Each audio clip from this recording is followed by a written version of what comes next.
fella is Fleet Pete, and he's going to help me to demonstrate some of our favorite food dispensing interactive toys.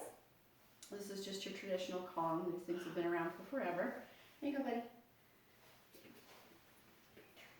All right, so there are times when you can devote the attention and brain power and time that training a dog takes. And then there are going to be times when you just can't.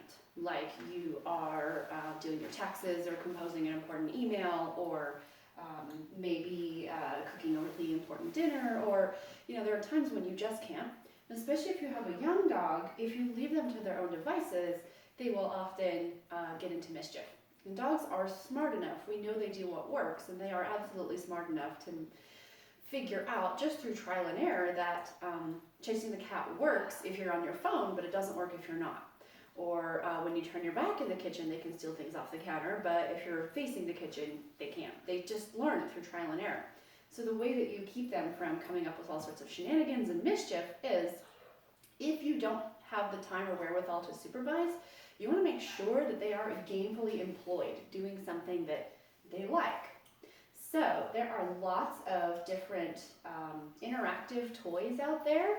Most of them involve hiding food of some kind in them. So this is your traditional Kong. Fleet's a fan. These are relatively inexpensive. You can get a whole bunch of these. You guys have how to stuff a Kong instructions in the back of your homework handbook, just in case you don't know what to do with it. My favorite trick is to turn them all, we have a whole bunch, turn them all upside down in cups and line them up on the counter, and I fill them all with canned dog food, and then I put them in the freezer like that, upside down, and I freeze them. And then as needed, whenever I need something for them to do, because I just can't devote that much attention to keeping them busy, that's what they get. And if you're using lots of Kongs and food dispensing toys, try to make sure that whatever you're stuffing them with is healthy. Keep a mental tally of how much you are giving them, quantity-wise, and then take that amount out of their food at the end of the day, their last meal, so that you're not getting a fat dog.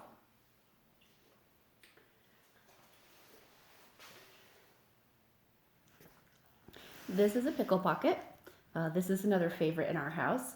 It basically works like a Kong, except it just sort of has these crevices all around it that you stick whatever you want the dog to work for in there. So at the moment, Fleet's working for canned dog food, just stuck in the crevice, but you could also shove treats in there. Cheese works well. Basically, it's like a Kong, but it's quicker and easier to load. And it's actually fairly durable. It's stronger than it looks. They absolutely can destroy it if they really, put their mind to it. But this one's been around for a long time, and it's still doing pretty good. So this is a different kind of food dispensing toy. This is a little bit more interactive. It's hollow, and I actually just put some of his own food in there, his own kibble. And he clearly knows very well how to use it. And they come in different sizes. This is obviously the little dog size. It's Fleet sized. But you can put their whole meal in something like this, and they're thrilled with that. And it keeps them nice and busy, especially while you're cooking or, watching the kids or whatever. Where'd he go? I lost him. There he is. So this is a Kong wobbler. He's already gotten a whole bunch of treats out of it. It's weighted on the bottom. So it kind of wobbles. And basically they just kind of knock it out until a little handful of food comes out. I just put his own kibble in this thing. There's nothing particularly special about it. If your dog's a little pickier, you might have to do like half kibble, half treats. Or just get a different kind of kibble, actually.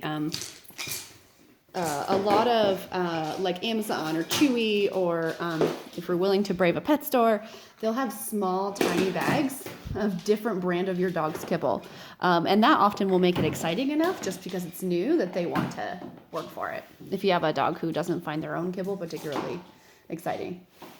But Fleet's favorite thing is to eat, so he's happy to work for.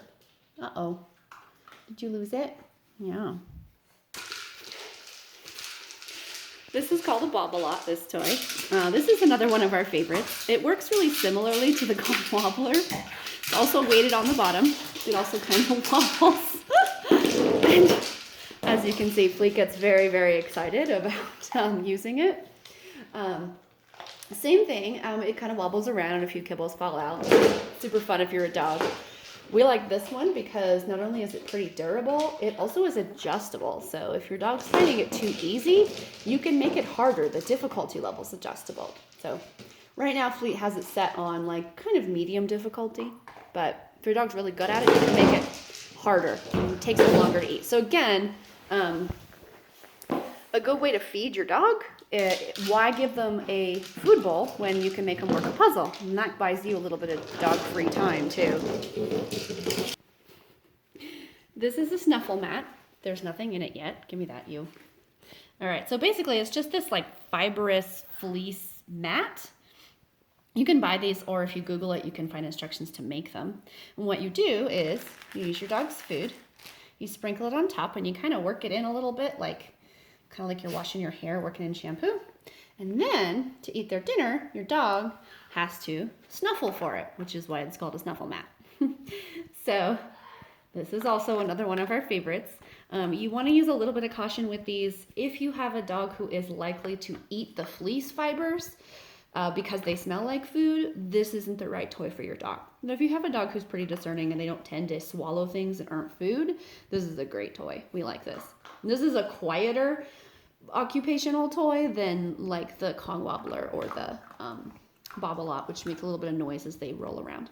This one's nice and quiet.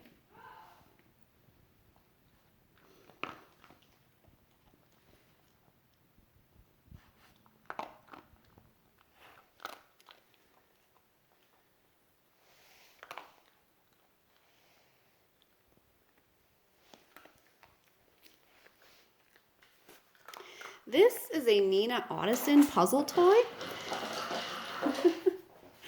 Fleet's not as good at these because his general philosophy whenever he has a food dispensing toy is throw it around and see if anything falls out.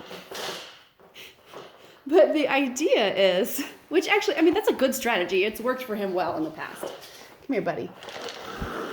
But if you have a dog who's a little less of an oaf than Fleet is, the idea is this actually turns. And in these little chambers, there's treats in there. Oh boy. So if you have a dog who's a little bit less of a bull in a china shop than this little fella, it's a really good intellectual stimulation game. But of course, you know, this is just him. If it doesn't do what you want, kick its butt until it does. Oh, he got some. And of course, you can always just use your trusty bully stick. So these you need to use with a little bit of caution.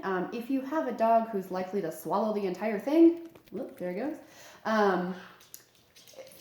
then don't give them these. The first time you give them any sort of chew, even a Kong, or you know a few buy bones or pig ears or whatever, stick around and watch what they do with it. Because if they're going to try and swallow that thing whole or chew the end off the Kong and swallow it, you want them to do that while you're there and watching so that you can save them from themselves.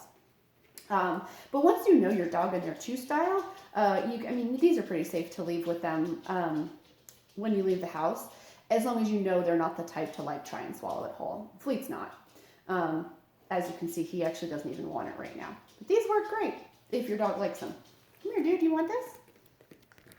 Yeah, okay, I guess I'll take it. Yeah. All right, buddy. Yeah. Okay, that's not how that works.